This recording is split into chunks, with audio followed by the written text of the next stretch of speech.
Sapat na ba yung ginawa ng minority senators kahapon? I mean, what can they do? Ano, medyo Hmm. matindi yung mga allegations sa kanila.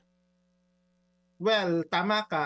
Kumbaga, the most that they can do is to have it stricken off the record. Although, as you correctly mentioned, nasa internet na siya, ako napanood ko dun sa mismong Senate na live stream eh.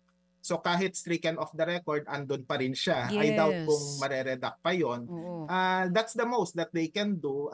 Kasi ganito, ah puwede sigurong ihapag sa Ethics Committee yung ginawa ni, Imee Marcos, para naman, she is put in her proper place at para hindi na niya ulitin yon. Kasi alam mo, DJ Chacha, Sir Ted, walang assurance na Imee Marcos will not do it again. And in fact, baka nga ma-embolden pa siyang lalo, eh.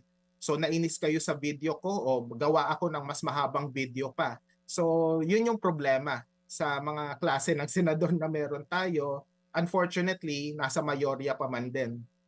Professor, what do you think is the agenda of Senator Imee Marcos showing that video in public yesterday on the Senate floor?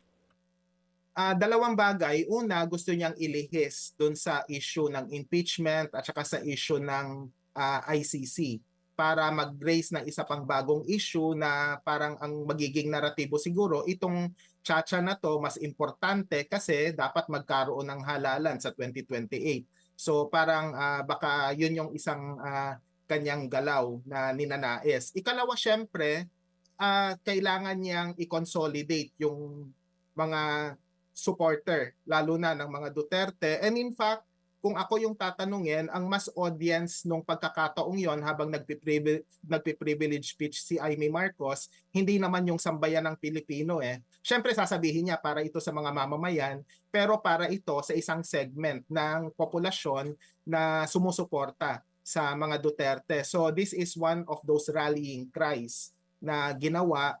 Kung si Marcos, ito yung ginawa niya, if you would recall, si Bato de la Rosa naman, ang ginawa naman niya is to rally his supporters lalo na sa PMA at saka sa PNP by singing the PMA hymn. So ito yung parang PMA hymn ni Imee Marcos pero sa forma naman ng video. Mga kapatid, patuloy po kayong tumutok sa 105.9 True FM para sa totoong balita, impormasyon, music, and entertainment. Mag-subscribe sa aming YouTube channel at podcast at sundan nyo kami sa Facebook, Instagram, X at TikTok sa True Network PH. Bisitahin din po ang aming official website, truefm.ph.